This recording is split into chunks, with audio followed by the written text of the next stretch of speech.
Hello, welcome back to our study of Peninei Halacha, the teachings of Rav Eliezer Melamed Shlit'a. Again, good morning, happy Chanukah, everyone. Hope everyone is enjoying the Chag so far.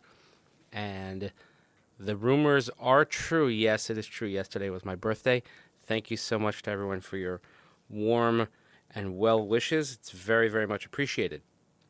Our next topic is Haftorah. Yesterday we discussed Torah reading. Today we'll discuss Haftorah.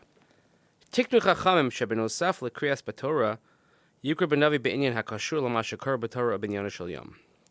Chazal instituted that in addition to reading in the Torah, as we discussed yesterday, the 7 aliyos, we also read from the prophets in a topic that is related to what was read in the Torah portion or something relating to the day itself. V'yivarch lifnei hakriya b'navi b'racha achas. We make one blessing before reading from the Navi. V'achrei hakriya arba brachos. And afterwards, when we finish the Haftorah portion, we read 4 blessings. Ukriya zu nikreis Haftorah milashon siyum. And this is called Haftorah, like Petur, he says, like completion. Shabbat mistayemes hakriya, because this is the completion of all the reading. There are other reasons given for that name as well, but this is the one that we have here in front of us from Rav Melamed. Kriyazu nizkana be'ikvus gezerah. This was instituted in a time of gezerah, as we'll see, shepam achas gazer hamachus al Yisrael shel yikaru b'Torah, because at one time in Jewish history, there was a prohibition. The Jews were not allowed to read from the Torah. V'kavu she'over al gezerasam yumas, and the risk of death if they would violate this gezerah. V'kivan shel gazer al kriya b'navi. And since this prohibition did not apply to the prophets, only to the Torah scroll itself, so tiknu chachamim shebe'osa hadar likro b'navi b'makom haTorah. So, as a good Jewish loophole, okay, we're not allowed to read Torah, but we could read from the Navi. So therefore, it was instituted in that generation that they should read from the prophets. V'tiknu likro b'navi kederach shekarim b'Torah b'brachos u'v'shiva olim. And at the time, they instituted that we should read from the prophets, just like we would read from the Torah, with blessings, 7 called. La'achar Shabbat lahagzera v'chazu likra b'Torah. But once the decree was over and they could go back and read the Torah from the Torah scroll without problem, so kavu lahamshich likra b'chol Shabbos b'navi. So as sort of a remembrance, a semblance of the previous custom, so they instituted they should still read from the prophets.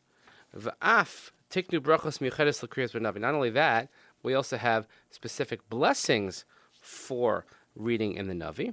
V'kivan shebeis hagzera hayukarim b'navi shiva anashim, kol echad shlosha psukim.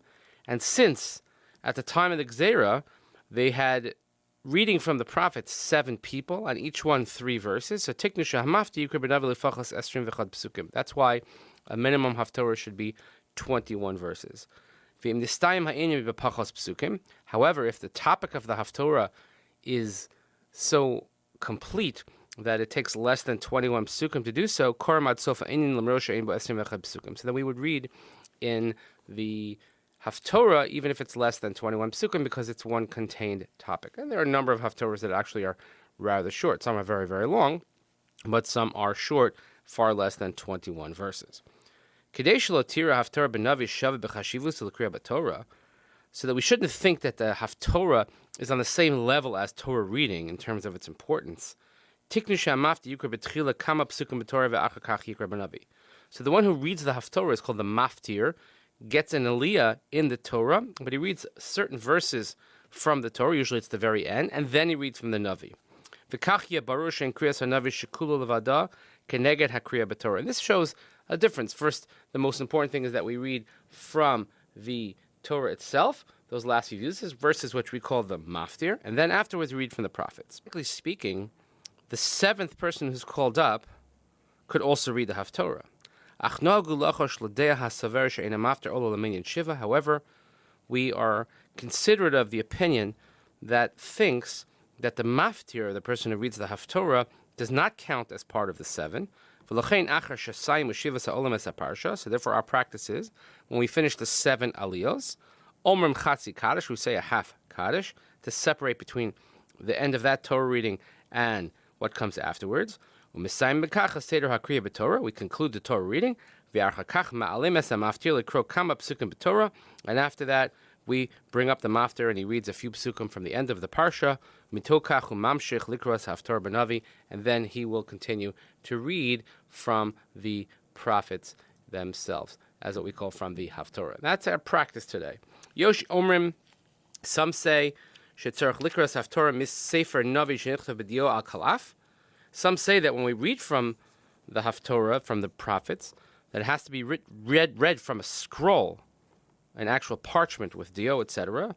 Kederach Shekor mis Sefer Torah Kasher, just like we would read from a Torah scroll. By the way, that means without vowelization, without trup. And many Acharonim, the later authorities, believe that one can even read from a printed version, a regular book. Some say it's better to read from a printed sefer, but it has the entire book of the prophet. So let's say if the Haftorah is from Yecheskel, to have a book that's the entire book of Yecheskel, of Ezekiel. And if there's nothing like this, or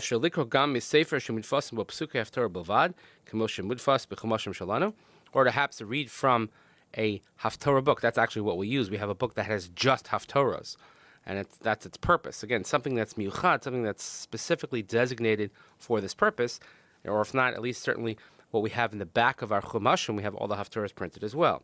There are still some places that will read out of a klaf. It's a good way to eliminate the pool of people that want to do Haftorahs and read Haftorahs. Sometimes what people will do is that they'll get the aliyah and say the brachas, but the Bal Kriya, the person who's proficient in laning and Haftorahs as well, from a klaf without nekudos, will read the Haftorah, but the Oleh, the person who had the aliyah, will just say the brachas. Yeshno again shekol hakol korim yachad es Haftorah. Some have the custom that the entire congregation reads the Haftorah together. However, it's more appropriate that the person who gets maftir, or the Bal Kriya, the laner, should read the Haftorah alone, without anyone reading it with him. And everyone should just listen. If you want to read along silently, that's allowed, provided that you don't disturb the person next to you. Do it silently. And in general, when we have halacha about reading things silently, you have to be mindful and make sure that your silent is really silent, because some people's silent is louder than other people's talking, but that's a whole other question for another time. But again, we have, of course, the importance of reading the Haftorah as we do each and every week, every Shabbos, every Yom Tov, fast days, other days as well. So I hope everyone has a great day. Again, enjoying wonderful Chag Urim Sameach. Happy Hanukkah, everyone. We'll see you here next time, Ritz Hashem, as we study the laws of Peninei Halacha from Rav Eliezer Melamed Shlit'a.